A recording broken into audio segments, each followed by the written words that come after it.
की महिमा। समय को देखते हुए मैं ज़्यादा आडंबर में नहीं जाना चाहता हूँ। सत्संग की महिमा को सुनाता हूँ कि सत्संग की क्या महिमा है, सत्संग में क्या ताकत है, उस महिमा को सुनाना चाहता हूँ। एक बार की बात है, ये सत्यानंद स्वामी जी हमारे हैं जो अंतर्राष्ट्रीय प्रवक्ता है, ज्यादातर वही इस कहानी को कहते हैं, हम लोग को सुनाते हैं कि एक आदमी, एक गरीब आदमी गया कुपाघाट, गुरु महाराज के पास गए कि गुरु महाराज हमारे यहाँ एक रोज सत्संग कर रहे। तो गुरु महाराज ने भेज दिए संसवी विभाग के पास, कहा जाओ संसवी विभाग के पास जाओ, उनसे दिन तारीख निश्चित कर लो, जिस रोज सत्संग कराना होगा उसी से बात करो, देंगे, तुमको बता देंगे। तो चले गए संसवी विभाग के पास। संसवी विभाग ने पूछे कि ऐ जी तुम सत्संग कराने के लिए, सत्संग का दिन लेने के लिए मांग रहे थे मुझे से, काफी जी तो तुम्हारे पास दरवाजा है, कहाँ छोटी सी है, का घर कितने हैं, का एक घर है, का रहते किसमें हो, तुलसी घर में, का माल मवेशी भी है, कहता एक गाय है, कहता वो कहाँ रखते, तुलसी घर में, बकरी टुकड़ी का बकरी वो है, वो भी रखते हैं उसी में। तो जब सब कुछ उसी में रखते हो, तुम्हारे पास जगह नहीं है, तुम सत्संग कहाँ कराओगे? तुम्हारे पास जगह नहीं है, व्यवस्था नहीं है, तुम सत्संग कहाँ कराओगे, कैसे कराओगे? इस बात को गुरु महाराज सुन रहे थे कान से। तो गुरु महाराज यहाँ से कहते हैं, हो संसेवी, देखकर मतलब गरीब के यहाँ सत्संग नहीं है, गरीब के यहाँ सत्संग नहीं होगा, कहिए जी आओ तुम हमारे पास, हम देते हैं तुमको समय। अब उसको बुला लिए गुरु महाराज अपने पास और उसको 15 रोज का दिन दे दिए, 15वां रोज तुम्हारे यहाँ सत्संग होगा। तो 15वां रोज कहा कि क्या सब करना होगा? कहा देखो कुछ नहीं करना, तुम्हारे पास कुछ है नहीं, मैं सुन रहा था, तुम स्कूल में साफ सुथरा झाड़ू दे देना, एक चौकी किसी से मांग के लाना, चौकी को धो करके उसी पे रख देना, बिस्तर उस्तर मैं खुद लेके जाऊंगा, अपना बिस्तर बिछा दूंगा, सत्संग तुम्हारा कर। और सब जगह ऐलान लेकिन कर देना, सब जगह घूम घूम करके सब जगह कर देना सत्संग है, सब मेरे गुरु महाराज जी आ रहे हैं, सब जाना सत्संग सुनने के लिए, सब जगह प्रचार लेकिन कब नहीं करना, आधे से प्रचार करना। तो जब हम गाँव गए तो गाँव वाले को जब पता लगा कि महर्षि में ही बाबा जी आ रहे हैं सत्संग करने के लिए, इनकी चर्चा थी सब जगह, सब कहने लगे कि ये हो तुम सत्संग करवे करवा, तोरा अगल बगल में हमारे खेत है, हम ही खेत दे दे तोरा, हमारे खेत में हम फसल तसल हटा ले छिए, आही जा तू अपने दरवाजा के सामने में सत्संग किया। सब आदमी ने उसको सहयोग दिया। अब कुछ आदमी था जो सत्संग से जलता था, वो कहता था कि नहीं नहीं सत्संग क्या करवा, क्या तू गरीब आदमी इतने खर्चा करवा, इतने खर्चा है तो फिर खर्चा का दस लाभ बा, सब वो सब बहकाता था कि सत्संग मत करो। तू कहता कि नहीं टाइम ले लिए हैं, अब तो सत्संग करेंगे ही।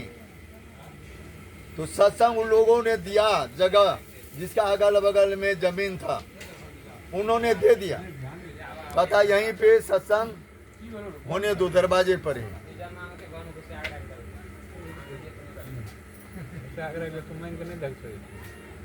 तो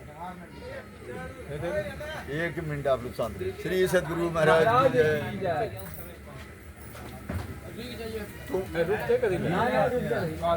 सब सुन रहे हैं ना आप लोग? तो लोगों ने कहा कि नहीं नहीं सत्संग आप अपने दरवाजे पर ही कीजिए, इतना कर रहे हैं, गरीब आदमी इतना कष्ट कर ही रहे हैं, दरवाजे पे कराना बहुत अच्छी बात है, यहीं पे कर लीजिए, हम अपना जमीन जगह अगल बगल जितने लोग थे सब कहा कि मैं छोड़ दूंगा, इसको बड़ा बढ़ा लेना, पंडाल अब लगाओ। सब लोगों ने भी सहयोग दिया।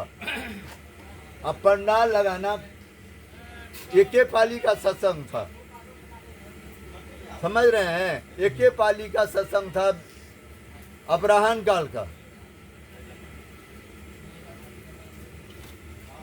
तो उन्होंने पंडाल लगाना शुरू किया। सुबह से लगा देते हैं पंडाल। 8 बजे उसका 6 महीने का बच्चा था, लड़का, एक ही लड़का था, वो लड़का मर गया। तो उन्होंने, लोगों ने कहा कि जाइए आप इस बात को लौटा के आ जाइए, गुरु महाराज को बोल के आइए। बभानगमा था 2.5-3 किलोमीटर दक्षिण कुप्पाघाट से, 2.5-3 किलोमीटर की बात थी, बभानगमा की बात है। कहा कि इस बात को लौटा के आ जाइए कि सत्संग, आज बेटा मर गया, सत्संग नहीं होगा। तो उन्होंने कहा कि नहीं, मेरा बेटा भी हाथ से चला गया, सत्संग भी हाथ से चला जाएगा, सत्संग को मैं नहीं छोड़ूंगा। तो लोग था उसमें बहुत बहकाने वाले ज्यादा थे। कहता अरे तुम तो दुष्ट है, तुम्हारे घर में छूत पड़ गया, तुम्हारे घर में मर गया, तुम कहते सत्संग करेंगे, सत्संग नहीं कराना है, लौटा दो। कहा कि नहीं बाबा, मेरा बेटा भी मर गया, सत्संग भी मेरा चला जाएगा, मुझे कुछ नहीं मिलेगा, इतना हम परिश्रम किए हैं, सत्संग को होने दीजिए आप लोग, तुम लोग बीच में मत आया करो यहाँ।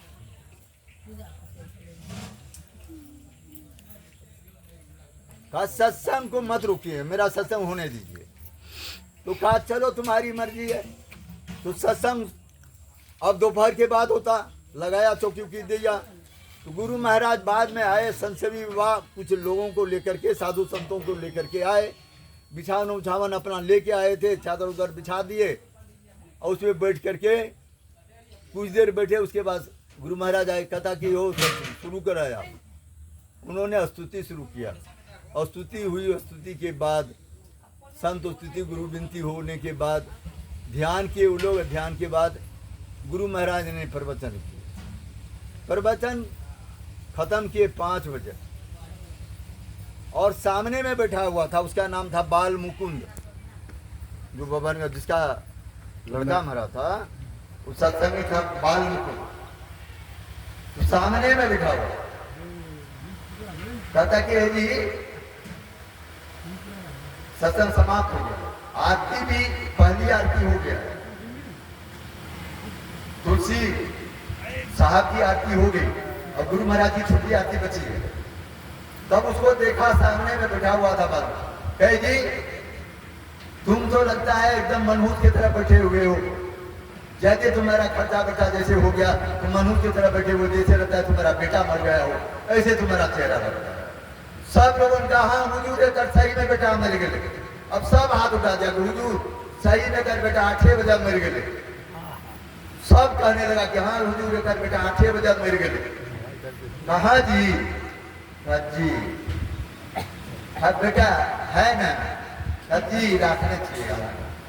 उन्होंने गुरु महाराज के ऊपर जो फूल चढ़ाया हुआ था, फूल लिया, खराऊ पहना, का चलो तो एक बार चलते हैं, दिखाओ बेटा का। और गए, और लड़का था, इधर भी घर है, इधर भी घर है। लड़का इस बरामदे पे है, उसकी माँ वहां पे बैठी हुई है, औरत लोगों के बीच में। लड़का अकेले वहां झाँप तोड़ करके रखा हुआ है। तो लड़का के पास जो मरा हुआ था वहां ले गए गुरु महाराज गए। तो कहता है इसकी माँ को बुलाओ। माँ क्या बोलती है कि आप हमें ठीक है ना, 8 बजे मर रहे बच्चे अच्छे है, आप हमें नहीं जीवे। तो लोगों ने कहा गुरु महाराज जो कहते हैं उस बात को सुनो। गुरु महाराज बहुत ऊंचे हुए हैं, तुम जो बुला रहे तो जाओ, उसका देखो, जीना नहीं देना अलग बात है, तो जाओ। उनको औरत सभी मर्द लोग भी डांटे उस औरत को। तो औरत आई, जिसकी बच्चा थी वो औरत आई। गुरु महाराज ने उसको सर फूल पे, माथे पे दिया फूल लेके, और कुछ देर ध्यान किए। ध्यान करने के बाद कहते कि बच्चा को गोद में उठा करके इसको पिलाओ। कहता नहीं पिलाएंगे, बच्चा मरा हुआ 8 बजे, नहीं पिलाएंगे। कहता पिलाओ, मैं जो कहता हूँ करो, पिलाओ। सब लोगों ने भी डांटा। उन्होंने बच्चे को गोद में लेकर के पिलाना शुरू किया, बच्चा को दूध पीने लगा। बोलिए श्री सद्गुरु महाराज। बच्चा दूध पीने लगा। अगर सत्संग छोड़ देता तो बच्चा आता, सत्संग भी छूट गया था, बच्चा भी छूट गया। ये है सत्संग की महिमा। दूसरी और महिमा एक बार और समझा देता हूं, दूसरी महिमा भी करते हैं। राजा परीक्षित जब शिकार खेलने के दरमियान किसी साधु के गले में सर्प डाले थे, तो उनके बेटा ने श्राप जब दे दिया कि 8वें रोज उसको सर्प डस लेगा, मर जाएगा, क्योंकि मेरे पिताजी ध्यान में थे, उसके गले में मरा हुआ सर्प क्यों डाला। उसने साधु के लड़के ने श्राप दे दिया। अब वो श्राप ले जाकर के जब साधु को पता चला कि मेरा बेटा श्राप दे दिया, उन्होंने आदमी को भेजा कि राजा को इसी से बोल दो मेरा बेटा श्राप दे दिया है, श्राप उसको डांसेगा, वो मरेगा, 8 रोज के अंदर मर जाएगा। तो उन्होंने व्याकुल हो गया राजा परीक्षित। तो कहना ये होगा कैसे। तो उस समय में सबसे वहां पे मुनि सुखदेव मुनि जो अमर कथा सुने थे, सुखदेव मुनि के पास गए। सुखदेव मुनि कहता कि हम करेंगे, और जमुना नदी के किनारे 87,000 ऋषियों के साथ उन्होंने सत्संग कराना शुरू किया। सब बालू पे बैठे हुए हैं, वैसे अपना अपना आसन बिछा के, अपना अपना गमछा बिठा के, आप बालू पे बैठे हुए सब सत्संग सुन रहे हैं। उस सत्संग में बड़े दूर दूर से महात्मा लोग आते थे, कोई विमान से, कोई कहीं से, कोई किसी तरह। तो इंद्र ने इस बात को देखा, इंद्र ने चले गए गुरु बृहस्पति जी के महाराज के पास, क्योंकि देवताओं के गुरु बृहस्पति जी महाराज है। उनके पास गए, कहते कि इनके जितने साधु महात्मा हैं ये लोग कहाँ जा रहे हैं। हाँ, ये लोग सत्संग में जा रहे हैं। कहता सत्संग में क्या होता है। कहता सत्संग में सदगति मिलती है, मति सुधरती है, उसकी गति उसकी अच्छी हो जाती है, और वो उसका वो परम गति को पाता है, आवागमन उसका छूट जाता है। सत्संग में बहुत गुण है। सत्संग जो सुन लेगा वह एक बार सुन लेगा, उसके मुताबिक करेगा, दोबारा वो आवागमन इस संसार में नहीं आएगा। ऐसी सत्संग में शक्ति है। दादा मैं भी जाना है, मुझे भी सत्संग जाना है। क्या वैसे जाओगे, सत्संग सुनने के लिए जाओगे तो कुछ लेके जाओ। तो उन्होंने एक घड़ा अमृत लेके गया और सुखदेव जी के पास गए। सामने में कहता है ये सत्संग मुझे सुना दो, और उसके बदले में एक घड़ा अमृत। राजा परीक्षित को इंद्र कहता है ये अमृत का घड़ा रख लो, ये सत्संग मुझे नाम से बदल दो, मेरे नाम में परिवर्तन कर दो, मेरे नाम से ही ये सत्संग कर दो, क्योंकि मेरी अधोगति नहीं होगी, मेरी गति हो जाएगी। क्योंकि बृहस्पति गुरु महाराज तो कह ही दिए थे जो सत्संग सुनेगा तो मेरी गति सुधर जाएगी। तो उन्होंने सुखदेव जी ने माफ बिगड़ा, तथा लंपट सारा एक स्त्री के चलते तुम लोक में जाकर के गौतम ऋषि की पत्नी अहिल्या के पास चला गया, यहाँ पे अमृत लेके आया सत्संग सुनने के लिए। कर्म अभी तक सुधरा नहीं है, अब तुम आ गया यहाँ पे सत्संग लेने के लिए, भागो यहाँ से। और उन्होंने फटकार करके इसको भगा। जब इसको फटकार के भगाया, क्यों फटकार के भगाया पता लगा ना कि अहिल्या के ऋषि, गौतम ऋषि की नारी अहिल्या के पास ही गया था मृत्यु लोक में, उससे उसकी सूरत देख उसी में सुखदेव ने फटकारा कि मृत्यु लोक में जैसे सुंदर हो तुम, और यहाँ पे आए हो अमृत लेकर के सत्संग सुनने के लिए। सुंदर लोग अमृत सत्संग सुनता है, यहाँ अमृत लेके आए हो, भागो ये अमृत लेके भागो, भगा दिया। और उसके बाद बहुत दिनों तक इंद्र को शोक लगा। तब भगवान कृष्ण, क्योंकि उस समय में चलता था भागवत, भागवत लिखा हुआ था, भगवान कृष्ण का ही देन था भागवत। और भगवान कृष्ण के पास, भगवान कृष्ण जब गए उसके पास, इंद्र के पास, इंद्र ने कहा, तब इंद्र को समझाया इस सत्संग को पाना सबका खेल नहीं है। इस इंद्र को, इस सत्संग को सब नहीं पा सकता है। आप लोग सुन रहे हैं, सुनिए इधर ध्यान से। इस सत्संग को वही पा सकता है जिसको पूर्ण रूपी पूंजी होगा। ये सत्संग चलता फिरता तीर्थ है, जहां जाएगा ये सत्संग वही तीर्थ रहता है। आप लोग जितने देर से आए घर का चिंता आया कभी? बेटे का, पुतों का, नाती का, दादा का, काका का आया चिंता? नहीं, बेफिक्र होकर के सत्संग में सुन रहे हैं कि अभी का चर्चा भगवान के घर में चर्चा होगा, आपका नाम लिखा जाएगा। क्योंकि ये गुप्त सत्संग है, इसकी महिमा इतनी बड़ी है कि सत्संग में आकर के सब कुछ भूल जाता है, घर बार, बाल बच्चा, बेटा बेटी सब भूल जाता है। कितने पवित्र जगह है ये महिमा है कि सत्संग में सब उन्होंने समझाया कि सत्संग की महिमा बहुत बड़ी है, सब नहीं सुनता। जिसके पास में पुण्य की पूंजी होगी,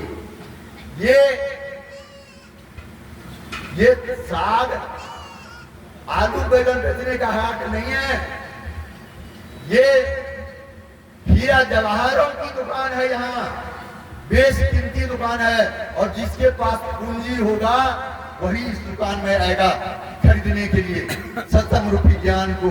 जिसको पूर्ण रूपी ज्ञान है, जिसके पास में है, पूर्ण रूपी पूंजी जिसके पास जमा है, वही आएगा सत्संग रूपी में यहाँ हीरा जवाहर रूपी ज्ञान लेने के लिए। दूसरे के पास पूंजी नहीं है, इतना ये जो घूम रहे हैं ना, पूंजी नहीं है उनके पास, जो इतनी बड़ी दुकान में साहस भी नहीं करेगा कि सोनार के दुकान में कैसे जाके बैठूं, हिम्मत भी नहीं होगा, क्योंकि पूंजी रहेगा तबे न रहेगा।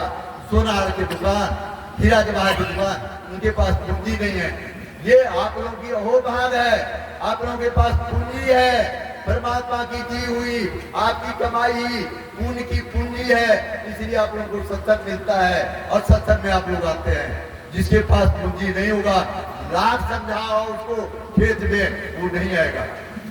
तो समझो उसके पास में पूंजी ही नहीं है कि ऐसे बड़ी दुकान में, ऐसे आलीशान दुकान में आकर के सत्संग के ज्ञान को फिर दे, वह नहीं आ सकता।